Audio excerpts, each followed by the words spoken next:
morning, everyone, and welcome to the full authority meeting of the Niagara Peninsula Conservation Authority meeting, May 23rd, 2025. At this time, I would like to invite Board Member Grant to read the land acknowledgement. Thank you, Chair. The Niagara Peninsula watershed is situated within the traditional territory of the Haudenosaunee and the Attawandaronk and the Anishinaabe, including the Mississaugas of the Credit, many of whom continue to live and work here today. This territory is covered by the Upper Canada Treaties number 3, 4, and 381, and is within the land protected by the Dish and One Spoon Wampum Agreement. Today, the watershed is home to many First Nations, Métis, and Inuit peoples.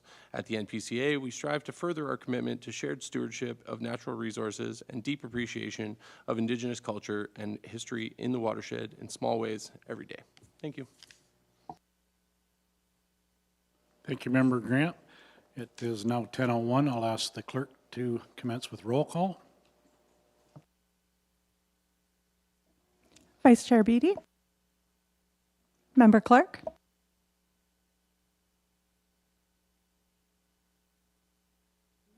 Member Clark.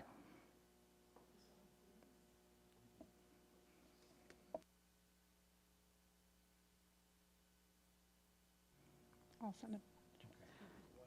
Member Cridland. Present. Member Foster. Present. Member Grant. Present. Chair Metcalf. Present. Member O'Neill. Present. Member Seaborn. Present. Member Tattison. Present.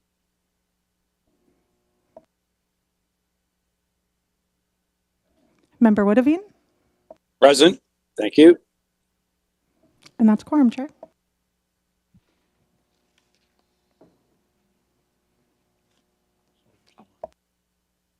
Thank you for that. We now we need approval of the agenda. We have a presentation that corresponds with the discussion item regarding 2024 annual report. So I will propose a friendly amendment to deal with the report immediately after the presentation.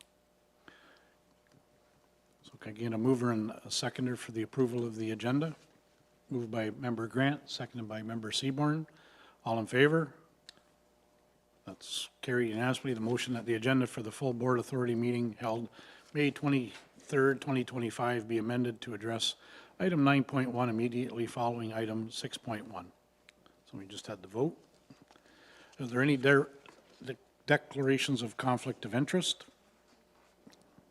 Seeing none.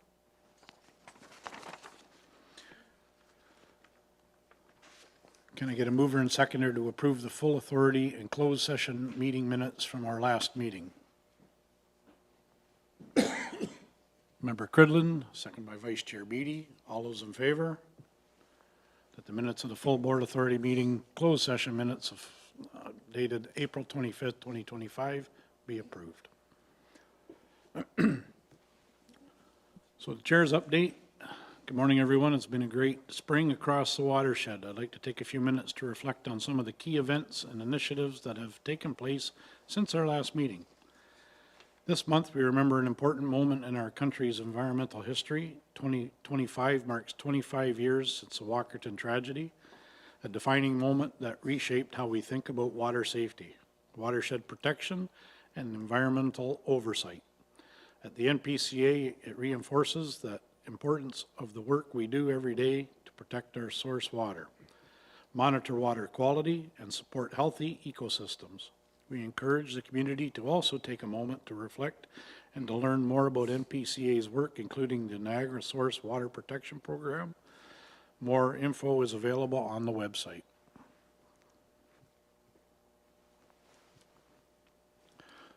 National Volunteer Week was celebrated across Canada at the end of April, and I didn't want to miss the opportunity to say thank you today to all of our incredible volunteers who support the NPCA's mission. Whether they're helping with planting, cleanups, outreach, education, or events, our volunteers play an essential role in protecting and enhancing the natural spaces we all enjoy. Speaking to those natural spaces, I am pleased to share that the NPCA conservation areas officially opened last week for the 2025 active recreation season, which runs through to October. Our parks offer a wide range of outdoor activities, from camping and swimming and to hiking, beaches, fishing, and picnicking. These spaces are truly gems within our watershed, and I encourage residents to explore what's available. Lastly, we have a very special milestone upcoming on June 6th. We will be celebrating the 100th anniversary of Morgan's Point Conservation Area. This is a significant moment, not just for the NPCA, but for the entire community. Morgan's Point has long been a cherished natural space along the Lake Erie shoreline, and this centennial celebration will be a chance to honor its legacy and the important role it continues to play in our conservation efforts. From 9 a.m. to 4 p.m. on Friday, June 6, members of the community are invited to visit Morgan's Point to enjoy a day of activities that honor the land, explore its ecological importance, and share Indigenous perspectives and local history. It's going to be a meaningful day of recognition and reflection. Parking is limited, so please carpool where possible. We hope to see you there. And moving on to correspondence, we have 3 items of correspondence today. Can I get a mover and seconder to receive items 5.1, 5.2, and 5.3? Member Grant, second by Vice Chair Beatty. Are there any questions for staff regarding these items before us? Member Foster. Yes, thank you, Chair Metcalf. Just regarding the correspondence from the Regional Municipality of Niagara concerning the 2026 budget time table, we had a significant discussion at council last night, both ahead of time with our first budget meeting, which, by the way, is unusually early for us, and also with a motion that went through the council itself. I would mark down 3.5% as the percentage that council is recommending back in and through to the ABCs as well as across departments at the region. So when you guys are into your next set of discussions with the region itself, that will be the starting point discussion that's going on in that area. So I have every confidence, however, this organization has really got its act together as far as finances. I'm looking over at Lee's. So I don't believe that the guideline is going to be of significant concern for us. I mean, it might tighten up a few things, but anyway, long story short, the magic number is 3.5. Thank you. Thanks for that, Member Foster. I know all regions are tightening their belts, and we'll do our best. So I'll read the motion that the following correspondence items be received. 5.1, correspondence dated April 25th, 2025, from the Regional Municipality of Niagara regarding the 2026 budget timetable. Item 5.2, correspondence dated May 8th, 2025, from the Regional Municipality of Niagara regarding development applications monitoring report 2024 year end. And 5.3, correspondence dated May 15th, 2025, from Conservation Ontario regarding Conservation Ontario's comments on proposed interim changes to the Endangered Species Act 2007 and a proposal for the Species Conservation Act 2025. All in favor? And that is carried unanimously. Thank you. We have a presentation regarding NPCA's 2024 annual report coming forward today. I'd like to invite our CAO, Leilani Lee Yates, to the podium to tell us more about the annual report.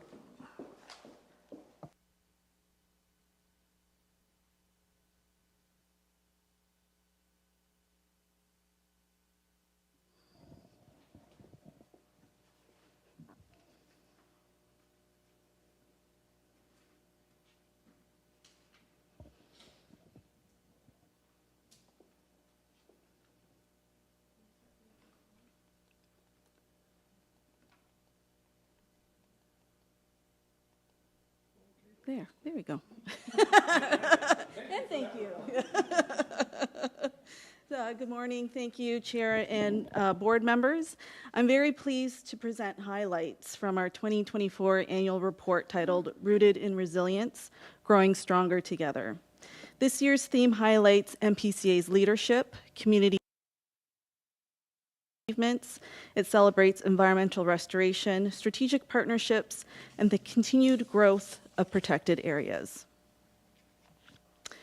The Niagara Peninsula watershed spans over 242,000 hectares of land, 202 local waterways. It includes 15 municipalities with over 480 residents.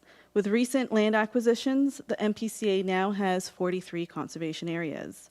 Our watershed is part of the Carolinian Life Zone, one of the most biodiverse and threatened ecoregions in Canada, supporting rare plants, animals, and critical habitats such as forest, wetlands, and coastal areas. NPCA takes an integrated watershed management approach to our programs and services, recognizing that water is a valuable resource that should be managed sustainably in conjunction with natural resources like fisheries, wildlife, and land.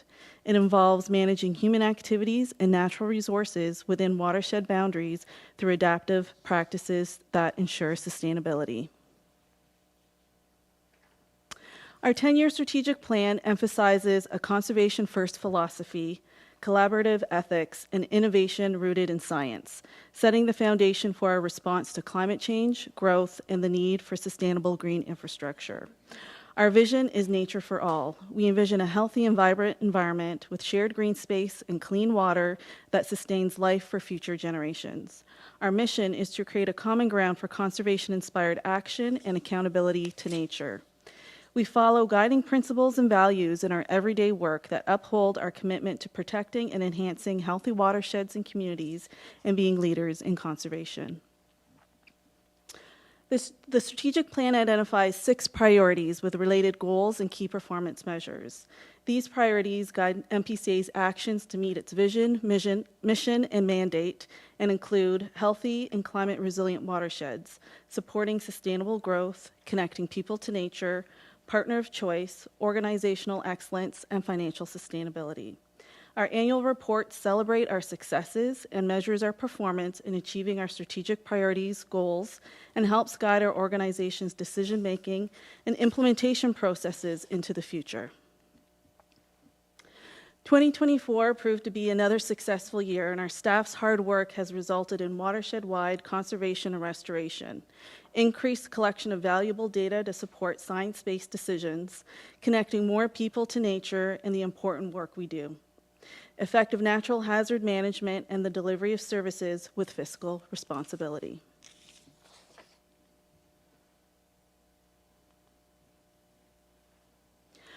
Our work to improve nature for the betterment of all life across the watershed has resulted in the completion of legislated watershed-based resource management and conservation area strategies and the NPCA land inventory. These were the remaining items within our mandated transition plan under the Conservation Authorities Act and regulations.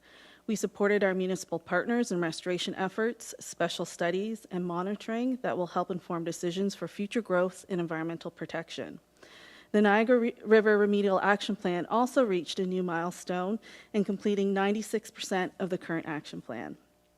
In 2025, we're already busy advancing our work to achieve our strategic priorities, including a focus on shoreline management and coastal resiliency, floodplain mapping, planning for the sustainable use of our conservation areas, and tackling the challenges we face as a resource management agency when it comes to invasive species.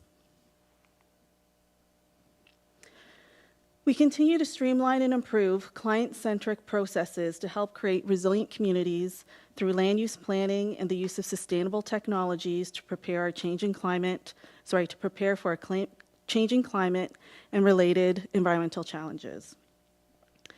In 2024, our watershed experienced steady growth, as demonstrated through a consistent level of planning and permit applications. Our planning and development staff work closely with our municipal partners, landowners, and their agents to meet our client service timelines. This included input to priority economic development projects such as the Assay Kasai battery separator plant in Port Colborne, where NPCA ensured timely reviews to meet the project's tight scheduling. Our compliance and enforcement team also responded to a consistent level of complaints and focused their efforts on resolving compliance matters in accordance with our board-approved procedures. Our work this year focuses on ensuring our planning and permitting policies and procedures remain current and provide clear guidance to landowners, municipalities, and their partners. We continue to advance the science to inform our reviews and decisions and are exploring opportunities to build knowledge and skill capacity and green technologies and low-impact development that can be applied to our own capital projects and shared with our partners. Last year was a year of celebration and partnerships that improved access to and connections with nature for the health and well-being of all people. Our staff's focused efforts to promote our parks and engage with the community resulted in a 27% increase in paid day use visitors to our flagship conservation areas and 500,000 visitors to our free passive parks. Our education programs continue to be highly successful and in demand, helping to shape young conservationists and connect them with nature. We threw a stellar 50th anniversary party for the Balls Falls Thanksgiving Festival that included the announcement of the park's heritage designation by the town of Lincoln. We continue to enhance our outdoor programs, engaging with the community and business, and look for opportunities to increase self-generated revenue. This year, we're focusing on developing an education, outreach, and cultural heritage strategy and a marketing and ecotourism strategy. Our staff continues to develop programs and events that strengthen our relationships with stakeholders, partners, and watershed community and Indigenous peoples. In 2024, we entered into a new shared services MOU with the town of Niagara-on-the-Lake to formalize our partnership for the Virgil Dam Conservation Area, outlining shared responsibilities, including the management of critical irrigation infrastructure. NPCA continues to exemplify its commitment to shared stewardship and engagement with local Indigenous peoples. This commitment takes shape through ongoing relationship building, shared learning, and community events and collaborative initiatives that honor cultural knowledge and care for the land. Our volunteers are essential to the work that we do in our communities, from helping with tree planting to invasive species removal and bringing our heritage village to life. Our volunteers are on the ground helping us with our impactful work, and our network continues to grow with an addition of 229 new volunteers. In 2025, we're focused on enhancing the effectiveness of our engagement efforts to further partnerships in the community. We're developing a community and stakeholder engagement strategy, government relations strategy, and Indigenous engagement guidelines. As a conservation authority, we strive for excellence through high service delivery standards and accountability to the environment and its people. In April of last year, we proudly celebrated 65 years of conservation and the grand opening of our new administrative headquarters. Our new headquarters has become a space for staff to collaborate and engage with the community and partners. We also continue to advance strategies and programs that integrate climate goals and build resilience against the impacts of climate change, such as flooding and extreme weather events. Our dedicated staff drive our organization forward, and we continue to invest in the future of conservation leadership. 42 staff members participated in development opportunities, from leadership and technical training to mentorship and career certification. Critical to supporting our work is ensuring that our sites are equipped with appropriate technology, including internet upgrades at our conservation areas. By co-chairing the Conservation Ontario's Conservation Area Workshop Committee, we continue to step forward and demonstrate leadership with the conservation community. In 2025, our staff completed a decarbonization roadmap for our operations and facilities that includes actions for reducing our carbon emissions. We're now assessing the implementation of those actions, which will form the completion of our corporate climate action plan. We're also ensuring that our operations and projects are adequately supported by appropriate software and our records and data managed for the long term on a reliable and comprehensive digital platform. As such, we're undertaking a digital transformation plan and implementing a human resources information system. Continuing our impactful work requires a financially stable and sustainable organization that provides service delivery through innovative business models, diverse funding sources, and best practices. 2024 was a year of significant financial growth for the organization. We increased our self-generated revenue by 7.4%, resulting in $5.5 million, representing 41.4% of our total revenues. Our staff sought out grant opportunities that resulted in securing $4.8 million in grant funding. Much of that funding is for multi-year projects. We completed significant capital projects to improve access to our parks and visitor experiences and invested in new software to support effective long-term capital strategies and budget processes. Due to our staff's efforts to diversify revenue sources, we continue to decrease our reliance on the municipal levy. And for 2025, we're continuing our work to strategically manage our assets that will inform our annual budget process and identify resources to support our grant funding efforts and assist staff with managing and delivering high-quality projects for our watershed communities.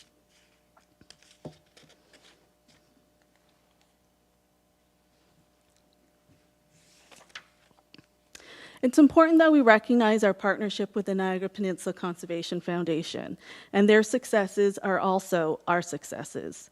Their park maintenance and land securement programs. Together, we are achieving the shared goal of nature for all, for always.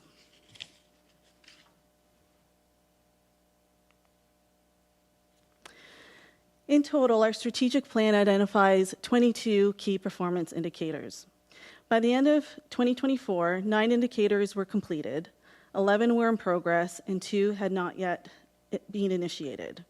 In 2025, all remaining indicators will be initiated, and we are on track to see several more completed.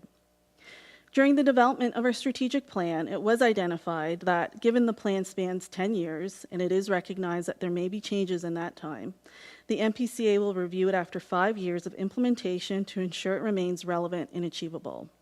While we're on track to achieving our established priorities and goals, it would be appropriate to do a check-in on the implementation of the plan in 2026. As such, this year we'll be seeking input from the board and staff on an appropriate review process to undertake next year. I'd like to take a moment to recognize Rob Petrullo, Erica Navarro, and Melanie Davis, who were leading the preparation of the annual report, and all the staff who made their contributions. Also, thank you to our staff, board members, municipal partners, the community, and other watershed partners who have all come together to support the work of the NPCA and help us create healthy and resilient watersheds and communities. Thank you, and I'd be happy to take any questions. Thank you, CEO Yates, for that update on the presentation. It's remarkable work throughout 2024, and we look forward to future success on the NPCA priorities through 2025. It's hard to believe that we squeeze that much work and into 1 year, because I know how fast that year travels by. Of course, time flies. So, are there any questions for CAO? Oh, Mark has his hand up, or? Member Tattison, do you have your hand up? I do, actually. Not that I've gone over this with a fine-tooth comb, but how robust is the NPCA's cybersecurity at this point? Through the chair, through corporate services, we have been looking at, as part of our digital transformation plan, looking at cybersecurity. So I will hand it over to Director Gagnon to respond to. Thank you. Yes, through you, Chair. We have been looking at alternatives for cybersecurity. Our current coverage is through the Conservation Ontario group, and it is discretionary. So we elected this year to see what was out there that might give us added coverage. The premiums have been increasing significantly year over year. Now, that being said, they're not all that prohibitive in terms of so we are now looking at another provider who would effectively double our cybersecurity coverages, and at essentially the same price. So we're currently in negotiations, and bearing in mind the issues that Hamilton was dealing with, we're trying to be ahead of the curve instead of behind it. So I can certainly report back to this board once the final decision has been made. Okay, thanks for that. I just, coming from the city of Hamilton and going through what we've just gone through, I can't stress enough the importance of ongoing data backup that's offline. That's all I'll say about that, and carry onward. Thank you, Member Taddison. Are there any more questions for the CAO? Yep, Member Cridlin. Thank you. Through you, Chair, more of a comment. So congratulations to everybody. It was a great report. There's probably so many people to, acknowledge in a report of this magnitude, but I just wanted to comment on two numbers that jumped out to me. And I think at 43 properties, am I right that this is the first time we're maybe making that addition to our results? So I know there's many successes in here, so just wanted to comment on that first. And then the other number in here is this 27% increase. And again, just the benefit that the CA brings to the public, and obviously helps with us looking for support elsewhere in the community. So again, great job, wonderful report. Thank you. Great, thanks, Member Cridlin. Are there any more questions for CAO Yates?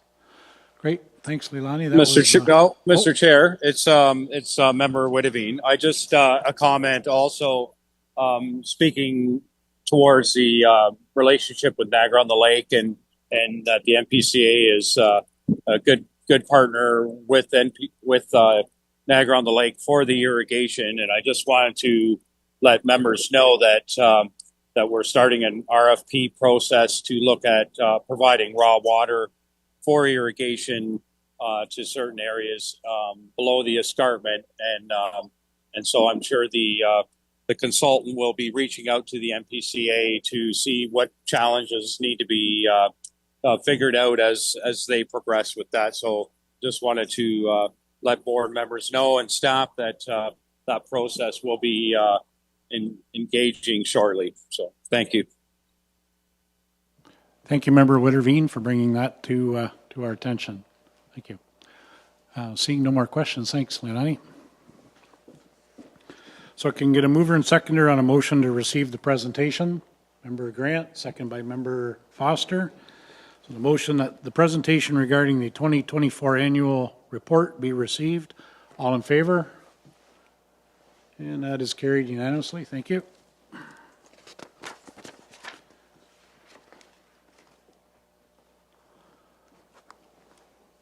Now we'll return to corresponding staff report FA 27, 2025.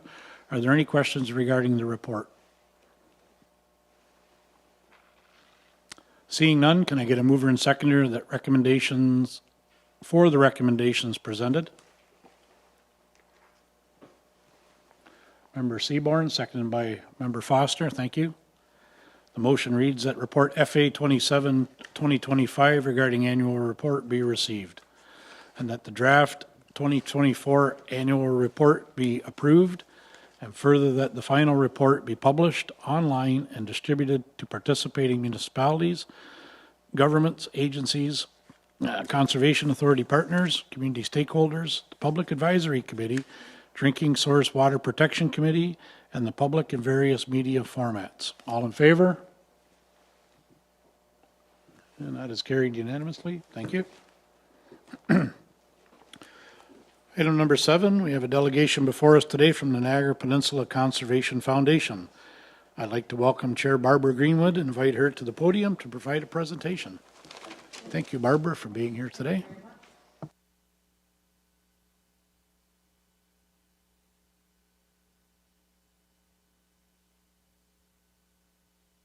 All right, buttons, remember the buttons.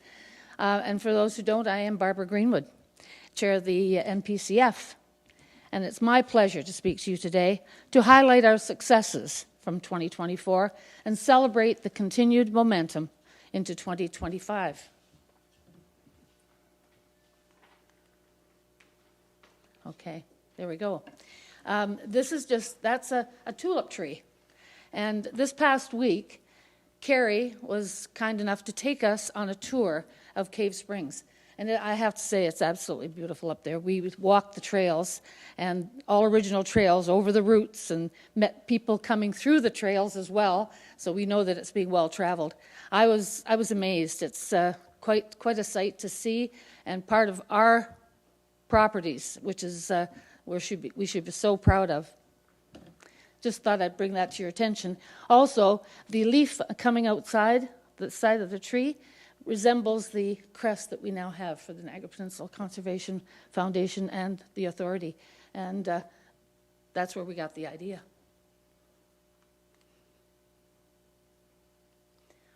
There we go. As you know, the NPCF exists to support important environmental action by the NPCA. We've made a concentrated effort to increase awareness, connect with the community, and create visibility in person and online. Our focus remains our 4 pillars of more trees, restoration, more protected spaces, more access for people of all abilities, and more engagement and education to inspire the next generation of environmental stewards.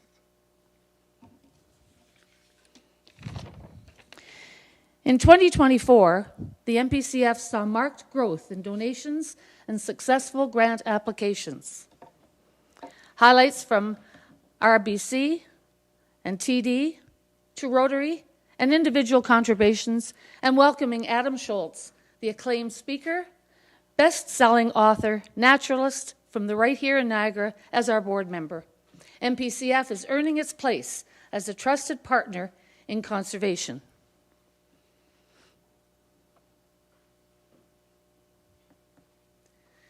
We have 4 main programs for revenue generation: memorial benches, the Comfort Maple Pens, Director's Challenge, and the Winter Solstice Concert. While we continue to grow the Memorial Bench program and the Director's Challenge earnings from Comfort Maple Pens and the Winter Solstice Concert, we're up 200%. As for fundraising, as you can see, 2024 saw a significant increase over 2023. I'll go back to that. Major donations rose 100%, while designated donations were up 1,600%. The total increase in revenue year over year was 362%. We should be very, very proud of the accomplishments of 24. Last year, the NPCF was more visible than ever. We awarded education bursaries and celebrated with 6 local students and their families. And if you happen to be up at the Balls Falls area that day, it was so invigorating to see these young students so excited about the courses they'd be taking and their post-secondary school education going forward. I was really impressed with the planners that are starting to be planners and the environmentalists and the science programs that they were taking. I was very impressed, and again, we'll be doing that again this year as well. We just finished doing that, actually. We held our first 50-50 raffle with a team of blue-clad volunteers connecting across all 4 days of the Balls Falls Thanksgiving Festival's 50th anniversary. We were very pleased, actually. The weather forecast didn't show that we were going to have such a great weather day, but we did, and we did succeed in doing well. Add to that the Earth Day, the NPCA Volunteer Appreciation Evening, and the Chamber of Commerce events. The NPCF is working hard to become the charity of choice for environmental action in the watershed. In 2025, we're continuing to enhance and grow our fundraising programs. We've already secured significant funds for restoration and infrastructure projects, and we're working through our shared services agreement with Lake Simcoe Conservation Foundation to build a solid framework for continued growth. The success of the NPCF and the NPCA is strategically linked. The foundation is building its momentum. You've seen our results over the past 18 months. Many of you are fully engaged with us in building the success of the foundation. Thank you to everyone who has filled out the NPCF survey and those who have already made Director's Challenge donations for this year before we even asked. Some of you have not yet had a chance to engage in our work. We need your input. Share your ideas, your referrals, your support. I ask all of you today to join us in building a stronger, more sustainable foundation. Having the foundation become the charity of choice for the environmental work in the watershed will take time. Just imagine how important work NPCA can do when we get there. We can't expect to receive donations if we ourselves have not made that commitment to the organization. We must let them know that we believe in the cause. And I go back to when I was on several other boards and capital campaigns, and I remember there's many ways in which to make your donations. Monthly, biannually, yearly. And I remember the donation I made with the Boys and Girls Club, I did it monthly. It was $88 a month over 5 years, totaled $5,000. So you can make it that way, or you can do it at the end of the year on the 31st to make sure you get that tax deduction. Anyway, I thank you very much for the opportunity to speak with you today, and I look forward to working very hard with our foundation to help you, the organization, and everyone in this region. Thank you very much.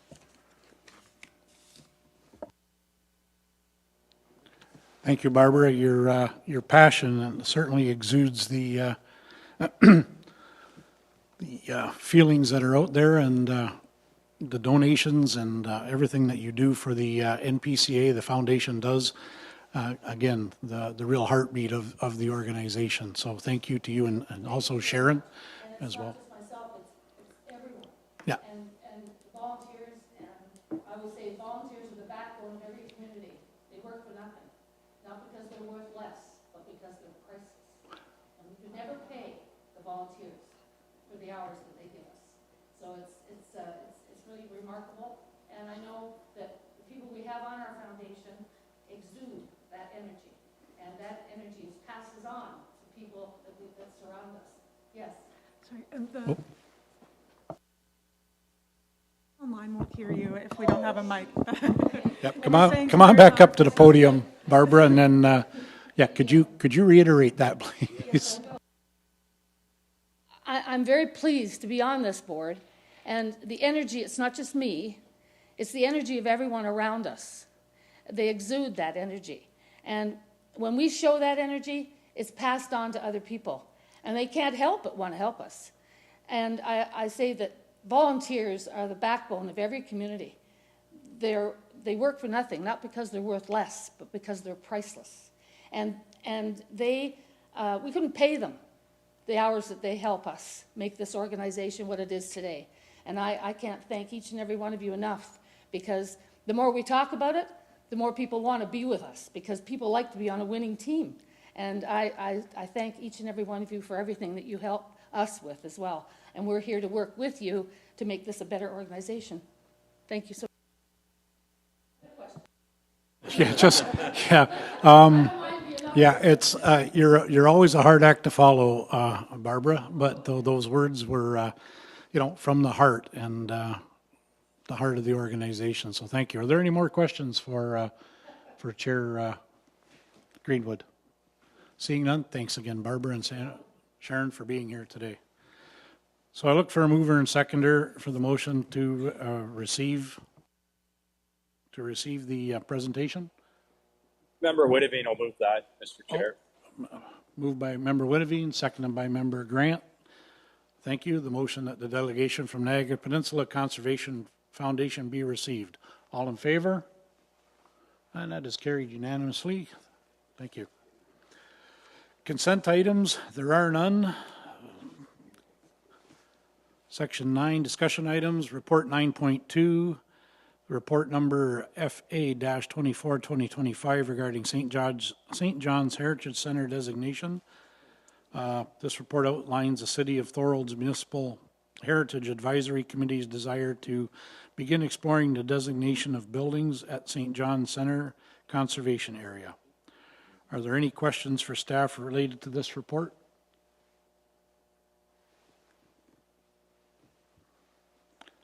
Seeing none, can I get a mover and seconder for the motion before us? Moved by member Cridlin, second by member Grant.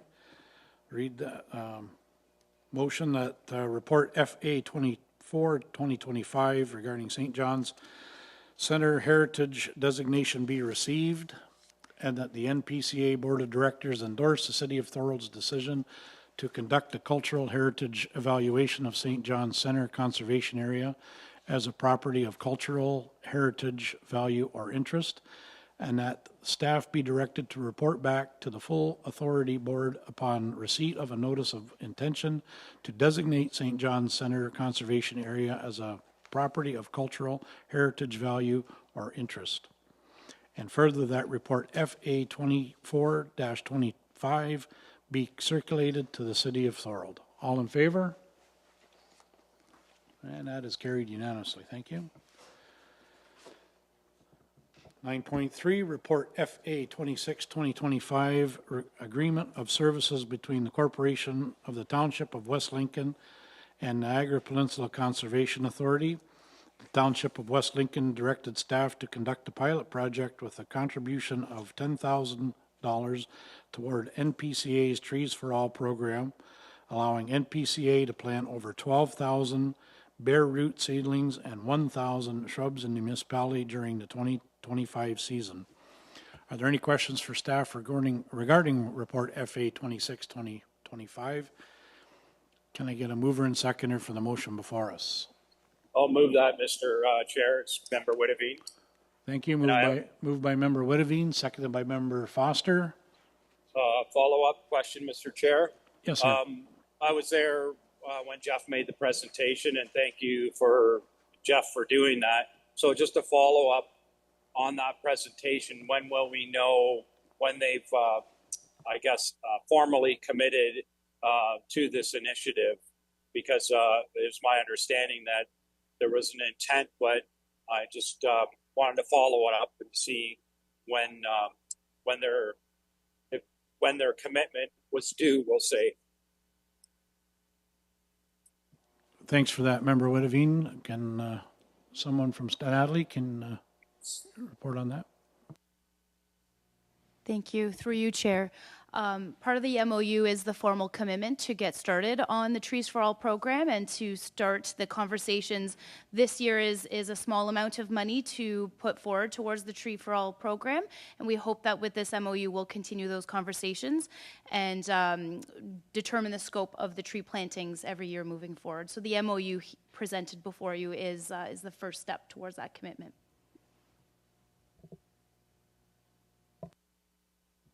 Does that satisfy your question, member Whitavine?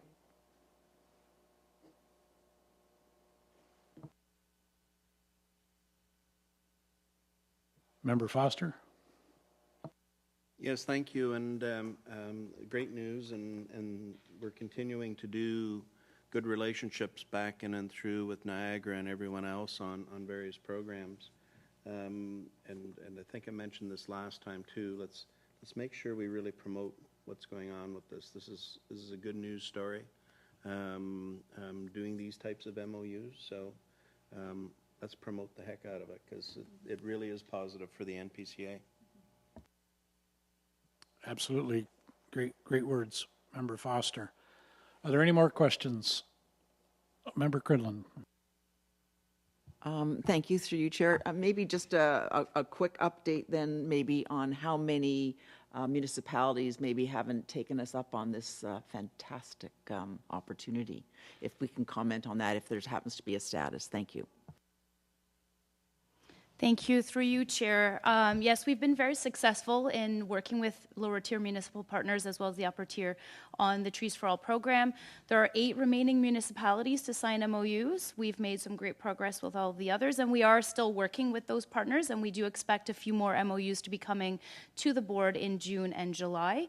Negotiations are still being worked on with the City of Niagara Falls, the City of Thorold, Niagara-on-the-Lake, and Lincoln. And the others are still in progress. Thank you. Great, thanks for that update. So we have a mover and seconder, so I'll read the motion that report FA 26/25 regarding agreement of services between the Corporation of the Township of West Lincoln and Niagara Peninsula Conservation Authority be received, and that the agreement of service between the Corporation of the Township of West Lincoln and Niagara Peninsula Conservation Authority be approved, and that the CAO, Secretary, Treasurer, and NPCA Chair be authorized to sign required documents to execute said agreement, and further that the final executed agreement of services between the Corporation of the Township of West Lincoln and Niagara Peninsula Conservation Authority be made publicly available on the NPCA website. All in favor?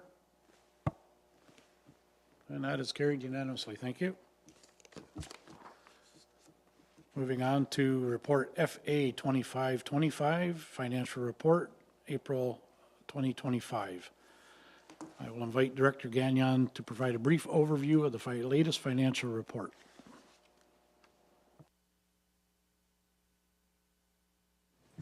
Thank you, Chair. So this is your first report of the 2025 fiscal year. Overall, revenues are underperforming by 16.8% or $715,000, and expenses are also lower than budget by 14.2% or $649,000. So in terms of the revenue, so this is Appendix 1 on the operating results. Revenues are underperforming relative to budget due to the timing of fully funded program kickoff. So effectively, you'll see a reduction in revenues and a reduction in expenses. They're largely, roughly by the same ratio. Grant funding revenue will not be subject to clawback, however, and is secure with rollover provisions to 2028. We continue to be successful with securing grant funding and expect another exceptional year for 2025. And I will note that municipal contributions for fee-for-service work outside the levy, Natalie spoke to some of that activity in the last report. They're reflected in the other classification in Appendix 1 at this juncture until they become more material. It's to keep the levy separate from the municipal contributions.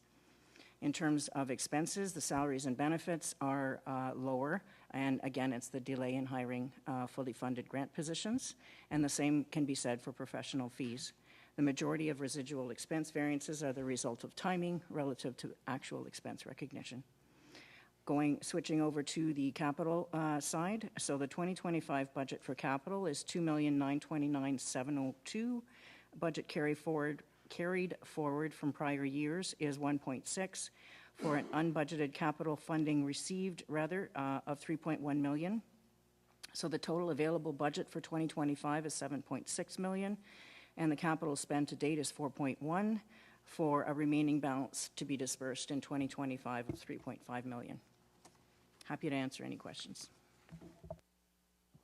Great, thanks for that update. Lise, are there any more questions for Director Gagnon at this time? Mr. Chair, it's Member Whittabee. Yep, go ahead. So when I was reviewing the report, I seen, from our provincial and federal, I guess, grants or commitments. So I was just wondering where we are in that process, if it's a staged grant throughout the year, and just, it was a large part of, of our grants. So just wondering where we are with the province and the federal government and in receiving, the top up. Through you, Chair. So the federal and provincial grant funding is a combination of ongoing projects that are grant funding agreements that we've had for years. I would point to the remedial action plan for the Niagara River as well as the drinking source water protection. So those are now, we used to be year over year. We're now looking at 2 and 3 year timeframes for those core funding applications. We also we have multi-year up to 2028. So the 2 Billion Trees program is a good example of that, as is the Climate Resilient Coastal Communities program, which extends to 2028 as well.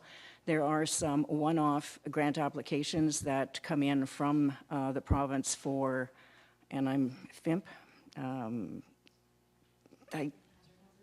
floodplain hazard mapping, which is typically just a one-off for the specific year.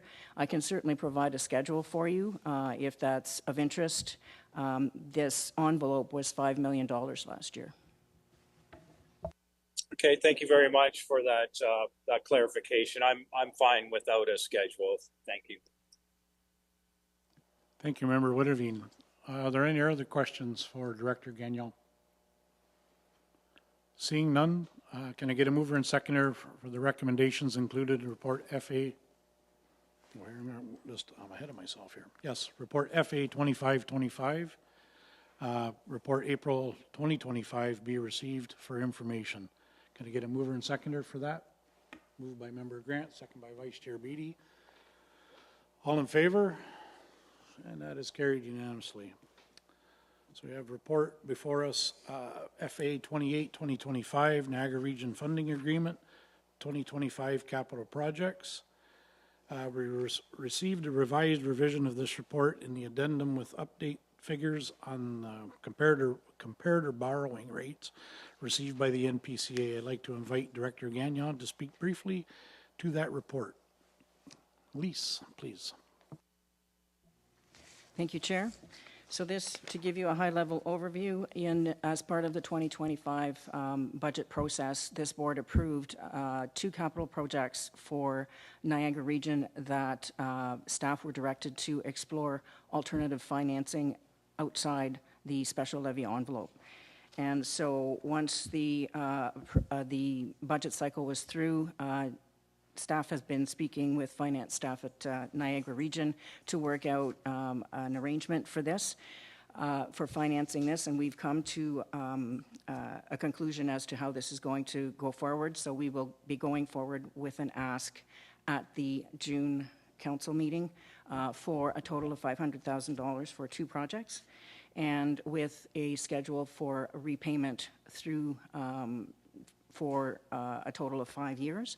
So the reason you have a revised report at this point is because we shared the report with the Niagara Region Finance staff, and they recommended a few amendments, one of which is to stipulate to this board that the debt service payments have been factored into the 2025 budget. So that is already, and it will be factored into those future years until the debt is extinguished. So, I mean, at this point, NPCA could have gone forward with financing at our end, except that we elected to benefit from the rate that Niagara Region could provide for us. So the difference is significant, so 3.57% versus 6.85.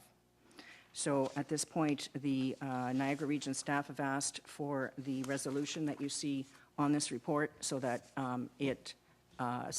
there's an understanding that this board supports this course of action going forward. Happy to answer any questions. Thanks for the overview, Director Gagnon. Are there any questions? Seeing none, can I get a mover and seconder for the recommendations included report FA 28-2025? Moved by Member Quidlin, seconded by Member Taddison.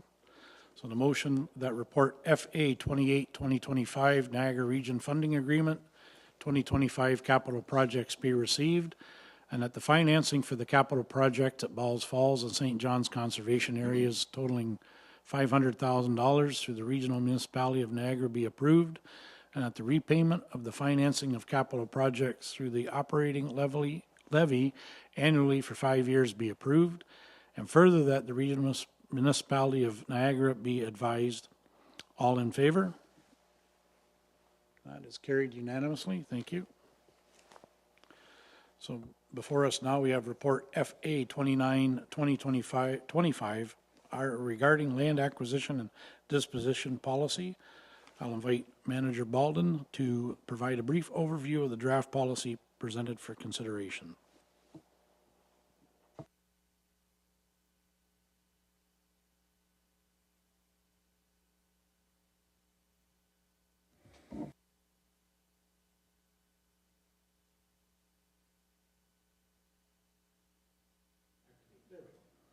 I saw it was on, and then it turned off. All right, through you, Chair, I'll just provide a brief summary of the acquisition and disposition policy in front of you. So this policy formalizes many policies and practices already in use by NPCA staff. It also includes new ones that will certainly enhance our activities. We've also reviewed and consulted with many other CAs and reviewed their policies that were either in draft or finalized as well to ensure that this policy is consistent with their actions and approaches. And we can confirm that that is the case. And it also allows for specific procedures and practices within the NPCA jurisdiction to ensure that we're as proactive and agile as possible. It meets the requirements excuse me, of the Conservation Authorities Act and Reg 686/21 for the creation of the policy. It's certainly going to help us be both kind of reactive and agile, as well as proactive to ensure our acquisition program is as successful as possible and continue the current or the recent successes that we've had. One comment received at the April board meeting is also addressed specifically in this policy now, as well as reminded that it exists in the land securement strategy approved in 2022, and that's pertaining to landowner outreach and being very focused with our approaches in that outreach to ensure that we're looking at those key and critical properties within the watershed. So the policy now makes it clear that we have 6 focus areas within the watershed as approved within the land securement strategy, and that our outreach and landowner contact efforts would be focused within those 6 areas. And then even within those 6 areas, focusing on key parcels within those focus areas for specific discussions with landowners to ensure that we're focusing our efforts and using all of our dollars and resources as effectively as possible. And then finally, it includes provisions for periodic staff review as well as board review as required, and allows us to adapt as quickly as possible based on industry best practices. And I'll leave it there for any questions. Great. Are there any questions regarding the policy? Seeing none, thank you very much.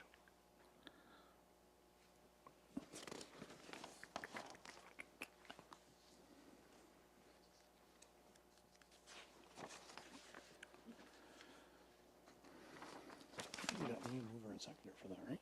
We need one, yeah. Yeah, okay, so can I get a mover and seconder for the presentation before us regarding report FA 29, 2025. Moved by member Grant, second by member Foster. I'll read the motion that report FA 29, 2025 land acquisition and disposition policy be received, and that the land acquisition and disposition policy be amended to report FA 2925 be approved, and that the NPCA staff be authorized to maintain and update the NPCA land acquisition and disposition policy as needed to reflect legislation and technical guidance provided by the province, and further that the approved NPCA land acquisition disposition policy be posted on the NPCA's website. All in favor? And that is carried unanimously. Thank you. Committee reports. There are 3 sets of committee reports presented for approval today. Minutes of Finance Committee dated April 16th, 2025. Can I get a mover and seconder for that committee report? Moved by member Grant, second by member Foster. Motion that the minutes of the Finance Committee dated April 16th, 2025 be approved. All in favor? That is carried unanimously.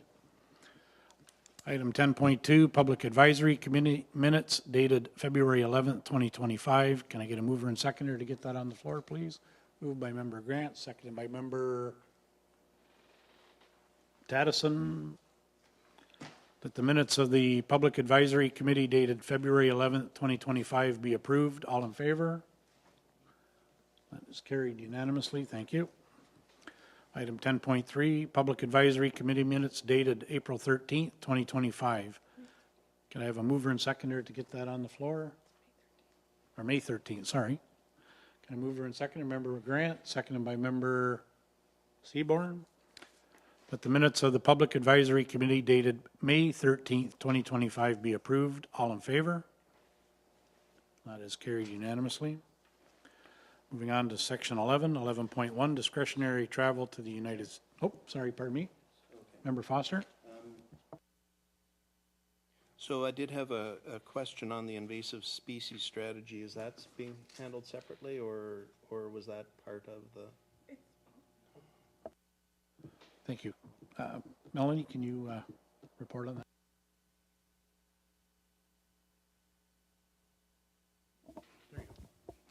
Through you, Chair. So the motion recommendation included from the invasive species strategy is a part of the minutes for approval. If it's something we'd like to deliberate or vote on separately, we can do that. Or if you have questions, we can discuss those right now. Sorry, I misinterpreted how the minutes were set up because it looked like we were going to vote on it separately. So just a comment, it doesn't affect the vote whatsoever, but I'm quite involved with the Lake Huron Coastal Center and with regards to invasive species, and there's a number of programs that we're doing up in that particular part of the country. And so just, and I know we're doing terrifically good work on these areas as well, but it certainly wouldn't be a bad thing to be outreaching to them as well. They have very similar obvious problems as we do in and around invasive species. So if other discussions can go on, that would be great. So thank you.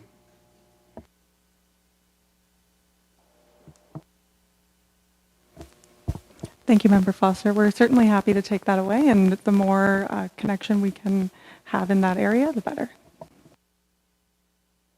Yes, thank you. I sat in on the Public Advisory Committee meeting and I think part of the recommendation or part of the discussion was that we need to form these partnerships and exchange of information and exchange of ideas and what other jurisdiction, municipalities, or conservation areas are doing to mitigate the effects of invasive species. So thanks, Member Foster, for bringing that forward.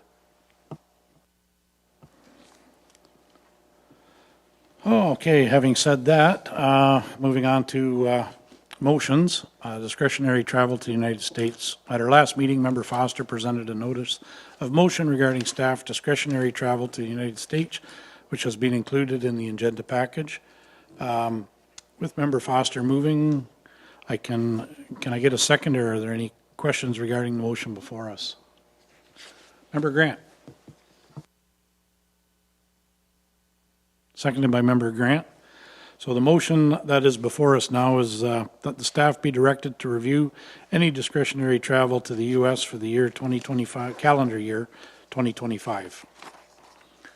And that guidance be developed by the CAO and senior leadership on what requires cross-border travel for 2025 calendar year, and that Canadian institutions and service providers be prioritized and sourced or professional development training and education programs where feasible. And further, that staff be directed to report back on discretionary travel measures on or before December 19, 2025. All in favor? Oh, sorry. Oh, Member Foster, sorry. Before we vote, Member Foster, go ahead. Yeah, thank you, Chair Metcalf. And so I really like the motion, the way that it's been written, and the fact that it's a guidance that's coming into play. We dealt with this at Niagara Region as well back last month at our council meeting. And I would suggest to you that, it's good policy no matter what when it comes to what it is that we're doing and how we're doing it. So, but in today's day and age and some of the nonsense that we're seeing going on between Canada and the United States, I think we owe it to ourselves to make sure that we're dealing with Canadian sources first as absolutely much as we can. So, thank you. Great points, Member Foster. Thank you. Thank you.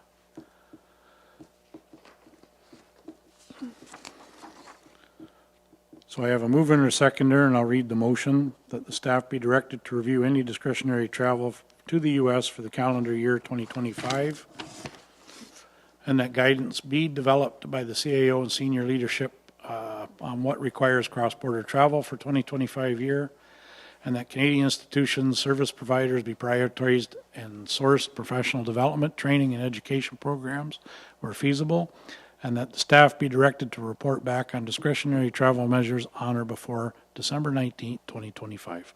All in favor?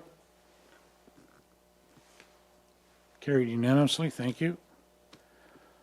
Notices of motion, seeing none, but are there any notices of motion they'd like to make present? Seeing none, we'll move on to new business. Item 13, are there any items for new business that members would like to bring forward?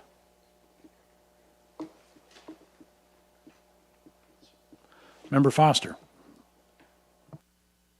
Yes, thank you. So recently, I've received some information from the Niagara Community Foundation. There is a trust that is in the Vineland area called the Rittenhouse Trust. This came about because of the sale of property in that area, and it was put back into the Niagara Community Foundation. They've come after Rotary in town to see if we could spend some of their money, and unfortunately, we didn't have any projects that made any sense. However, just as a thought process, because of our conservation property that we have in the Vineland Station area, it might not be a bad thing if there's any improvements or any capital items that need to go on in that area. Certainly, I would think reaching out to that group wouldn't be a bad thing, and I'll be happy to forward on to whomever is appropriate that information. Thank you. Great, thank you, Member Foster. Another good news story for this morning. Are there any other items of new business from members that like to bring forward? Seeing none, we are now moving into closed session. I'll need a mover and seconder on moving into closed section.